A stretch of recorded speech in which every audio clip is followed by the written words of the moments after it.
Good morning, everybody. 15th of December, Vlogmas Day 15, and I just thought it might be nice to listen to part of a radio drama from 1965, which was the year that Alf and I got married. We got married at the end of 1965. So I think it might be nice to listen to this. I did used to like to listen to radio programmes and not have the blare and glare of the television, you know. So let's listen to some of this together and I'll play more tomorrow.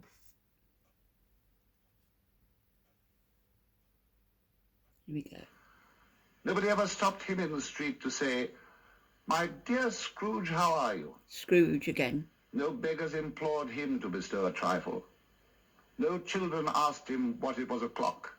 And no man or woman ever once in all his life inquired the way to such and such a place of Scrooge. Once upon a time, on Christmas Eve, old Scrooge sat busy in his counting house. It was cold, bleak, biting weather, and the fog came pouring in at every chink and keyhole. That was the blip in The the door in Scrooge's counting house was open, that he might keep his eye upon his clerk, who in a dismal little cell beyond, a sort of tank, was copying letters. Scrooge had a very small fire, but the clerk's fire was so very much smaller that he put on his white comforter and tried to warm himself at the candle. Suddenly the street door opened, and a cheerful voice, the voice of Scrooge's nephew, cried, "A Merry Christmas, Uncle!" "Christmas? Bah! Humbug!" "Christmas a humbug? Oh, you don't mean that, I'm sure, Uncle." "I do. Merry Christmas. What reason have you to be merry? What's Christmas to you but a time for paying bills without money, a time for finding yourself a year older and not an hour richer? Bah! Every idiot who goes about with Merry Christmas on his lips should be boiled with his own pudding and buried with a stake of holly through his heart." Come, Uncle, dine with us tomorrow. See a Dan first. But why? Keep Christmas in your own way and let me keep it in mine. But you don't keep it. Let me leave it alone then. Why did you get married? Because I fell in love. Because you fell in love. Good afternoon. Oh, I'm sorry for you, Uncle, with all my heart. But I'll keep my Christmas humor to the last. A Merry Christmas. Good afternoon. And a Happy New Year. Good afternoon. His nephew left, only stopping to bestow the greetings of the season on the clerk, who, cold as he was warmer than Scrooge, for he returned them cordially. "And a very Merry Christmas to you too, sir." There's another fellow, my clerk, with 15 shillings a week, a wife and family, talking about a Merry Christmas. I'll retire to Bedlam. But this lunatic, in letting Scrooge's nephew out, had let someone else in. It was a portly gentleman, pleasant to behold, who now stood with his hat off in Scrooge's office. "Scrooge and Marley's, I believe. Have I the pleasure of addressing Mr. Scrooge or Mr. Marley?" Mr. Marley's been dead these 7 years. 7 years this very night. "At this festive season of the year, Mr. Scrooge, it is more than usually desirable that we should make some slight provision for the poor and destitute." Are there no prisons? "Plenty of prisons." And the union workhouses, are they still in operation? "I wish I could say they were not." The treadmill and the poor law are in full vigor? "Both very busy, sir." I'm glad to hear it. I don't make merry myself at Christmas, and I can't afford to make idle people merry. I help to support the establishments I've mentioned, and those who are badly off must go there. "Many would rather die." If they would rather die, they'd better do it and decrease the surplus population. Good afternoon, sir. Seeing that it would be useless to pursue the matter further, the gentleman withdrew, and Scrooge resumed his labours with an improved opinion of himself. Meanwhile, the fog and darkness thickened so that people ran about with flaring links, proffering their services to go before horses and carriages and conduct them on their way. The ancient tower of a church was whose gruff old bell was always peeping slyly down at Scrooge out of a Gothic window, became invisible and struck the hours and quarters in the clouds with tremulous vibrations as if its teeth were chattering in its frozen head. The cold became intense. The brightness of the shops, where holly sprigs and berries crackled in the lamp heat of the windows, made pale faces ruddy as they passed. The Lord Mayor, in the stronghold of the mighty mansion house, gave orders to his 50 cooks and butlers to keep Christmas as a Lord Mayor's household should. And even the little tailor, whom he had fined 5 shillings on the previous Monday for being drunk and bloodthirsty in the streets, stirred up tomorrow's pudding in his garret while his lean wife and baby sallied out to buy the beef. In the piercing, searching, biting cold, a boy stooped down at Scrooge's keyhole to regale him with a Christmas carol. But as the first sound of "God bless you, merry gentlemen, may nothing you dismay," Scrooge seized a ruler with such energy of action that the singer fled in terror, leaving the keyhole to the fog. At length the hour of shutting up the counting house arrived. With an ill will, Scrooge dismounted from his stool, and the expectant clerk in the tank snuffed his candle out and put on his hat. "You'll want all day tomorrow, I suppose, Cratchit?" If quite convenient, sir. "It's not convenient, and it's not fair. If I was to stop half a crown for it, you'd think yourself ill-used. I'll be bound." It's only once a year, sir. Poor excuse for picking a man's pocket every 25th of December. I suppose you must have the whole day. Be here all the earlier next morning. The clerk promised he would, and Scrooge walked out with a growl. The office was closed in a twinkling, and the clerk, with the long ends of his white comforter dangling below his waist, for he boasted no greatcoat, went down a slide on Cornhill 20 times in honor of its being Christmas Eve, and then ran home to Camden Town as hard as he could pelt to play at blind man's buff.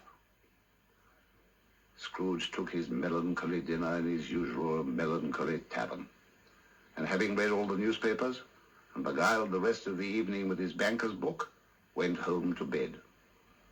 He lived in chambers which had once belonged to his deceased partner.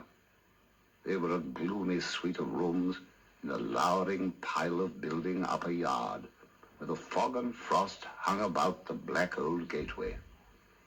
There was nothing at all particular about the knocker on the door, except that it was very large, and Scrooge had seen it night and morning during his whole residence in that place.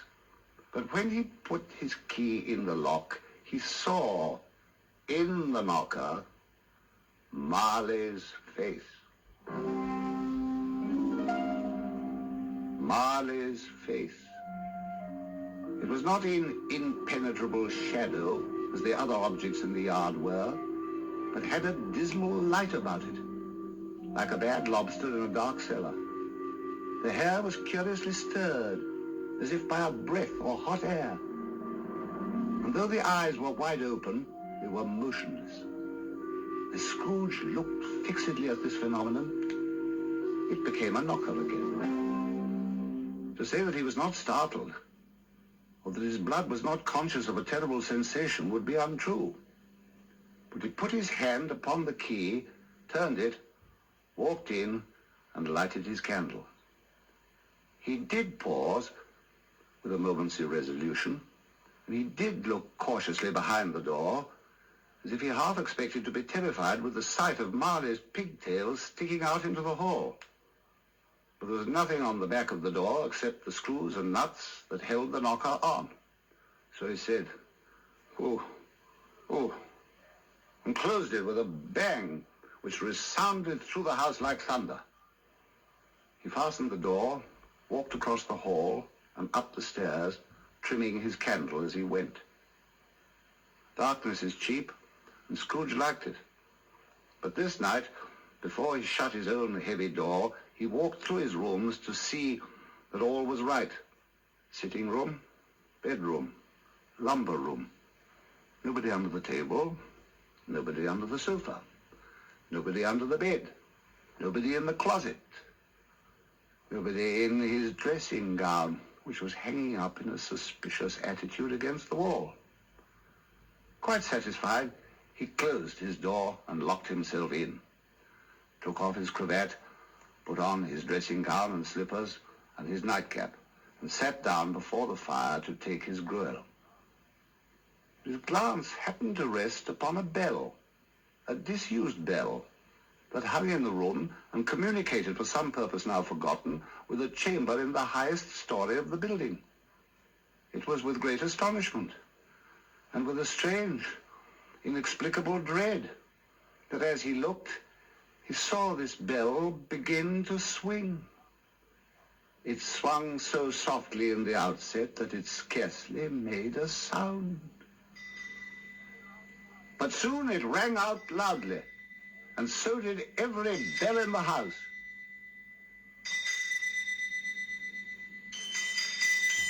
They ceased as suddenly as they had begun, and were succeeded by a clanking noise, as if some person were dragging a heavy chain over the casks in the cellar, the door of which flew open with a booming sound. Then he heard the noise much louder on the floors below, then coming up the stairs, then coming straight towards his door, then through the door and into the room. It was Marley. Marley in his pigtail, usual waistcoat, tights and boots, and with a kerchief bound around his head and chin. The chain he drew was long and wound about him like a tail. It was made of cash boxes, keys, padlocks, ledgers, deeds, and heavy purses wrought in steel. His body was transparent, so that Scrooge, observing him and looking through his waistcoat, could see the two buttons on his coat behind. "I won't believe it," said Scrooge to himself. And then, aloud, "What do you want with me?" But "Who are you?" ask me who I was. "Who were you, then?" In life I was Jacob Marley, your partner. Can you sit down? I can. Do it, then. You don't believe in me. I don't. You may be an undigested bit of beef, a blot of mustard, a crumb of cheese, a fragment of an underdone potato. Humbug, I tell you. Humbug.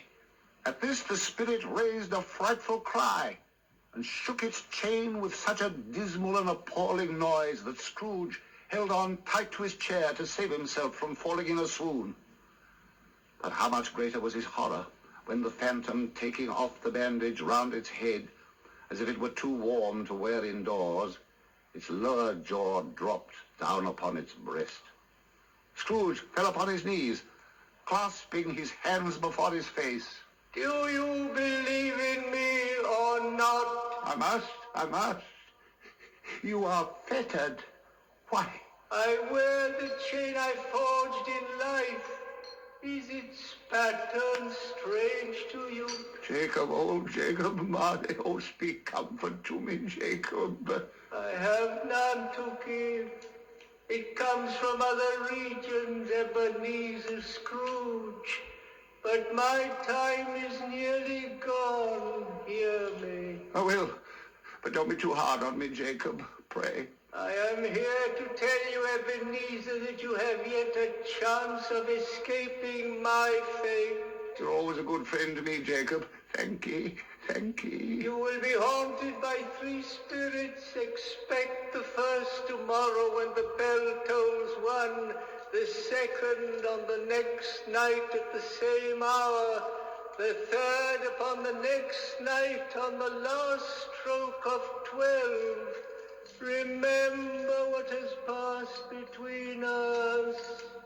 The spectre took its wrapper from the table, bound it round its head as before, rose, wound its chain over its arm, and walked backwards towards the window, which, at every step, raised itself a little, so that when the spectre reached it, it was wide open. Scrooge became sensible of confused noises in the air, incoherent sounds of lamentation and regret, and of wailing inexpressibly sorrowful. The spectre, after listening for a moment, joined in a mournful dirge and floated out upon the bleak, dark night. Desperate in his curiosity, Scrooge ran to the window. The air filled with phantoms, wandering hither and thither, moaning as they went. Each one wore chains like Marley's ghost. Some were linked together, none were free. Their misery was that they sought to interfere for good in human matters and had lost the power forever. Whether these creatures faded into mist or mist enshrouded them, he could not tell, but they and their spirit voices faded. And Scrooge, closing the window, examined the door by which the ghost had entered. It was double locked, and the bolts were undisturbed. He tried to say humbug, but stopped at the first syllable. And being, from the emotions he had undergone, or the fatigues of the day, or his glimpse of the invisible world, or the lateness of the hour, much in need of repose, went straight to bed without undressing and fell asleep. When he awoke, it was so dark that he could scarcely distinguish the transparent window from the opaque walls of his chamber. Bells of doom.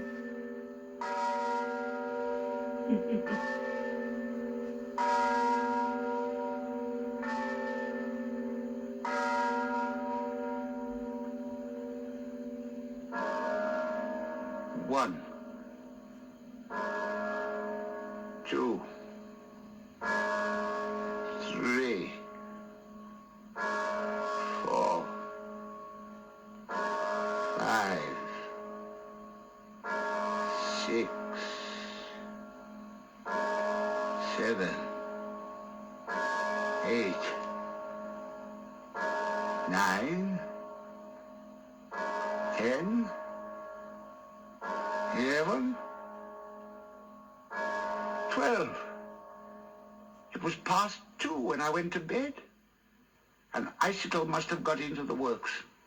I can't have slept through a whole day and into another night. He scrambled out of bed and groped his way to the window. All he could make out that it was still very foggy and extremely cold. He went to bed again and thought and thought and thought it over and over and over. Marley's ghost bothered him exceedingly, and he remembered, on a sudden, that he'd been warned of a visitation when the bell tolled 1. A quarter past. Half past. 1:45. The hour itself and nothing else. But as the bell sounded, light flashed up in the room. The curtains of his bed were drawn aside, and Scrooge, starting up, found himself face to face with the unearthly visitor who drew them. Are you the spirit whose coming was foretold to me? I am. Who are you? I am the ghost of Christmas past. What has brought you here? Your welfare. Come. It would have been in vain for Scrooge to plead that the bed was warm, the thermometer a long way below freezing. He was clad but lightly in his slippers, dressing gown and nightcap, that he had a cold upon him. They passed through the wall and stood upon an open country road with fields on either hand. The city had entirely vanished. Not a vestige of it was to be seen. The darkness and the mist had vanished with it, but it was a clear, cold winter day with snow upon the ground. I was bred in this place. I was a boy here. You recollect the way? I could walk it blindfold. Strange to have forgotten it for so many years. Yeah. They walked along the road, Scrooge recognizing every gate and post and tree, until a little market town His appeared past in the life, distance, with its bridge, its church, when and he winding was river. happy and generous. Some shaggy ponies were trotting towards them with boys upon their backs, who called to other boys in country gigs I'm and going to carts. leave it there. All were in great spirits, and shouted to each other, until the broad fields were so full of merry music that the crisp air laughed to hear it. Scrooge knew and named them, every one. All Why his did his boyhood cold eye friends. glisten and his heart leap up as I they am went going to past? carry on listening to Why was he this for a filled couple of with hours, gladness when he heard them give each other but I'll Merry start Christmas? it again What from was Merry here Christmas to Scrooge? tomorrow. What good had it ever done to him? So happy They left the Vlogmas high road Day. by a well-remembered lane and soon I approached a have mansion of to dull red check brick. 15. It was a large house, but one of broken fortunes. 15. The walls were damp and mossy. I'll be the back with windows more broken, tomorrow. the gates Hope you've decayed. enjoyed this. Fowls clucked and strutted in the stables, and the coach houses and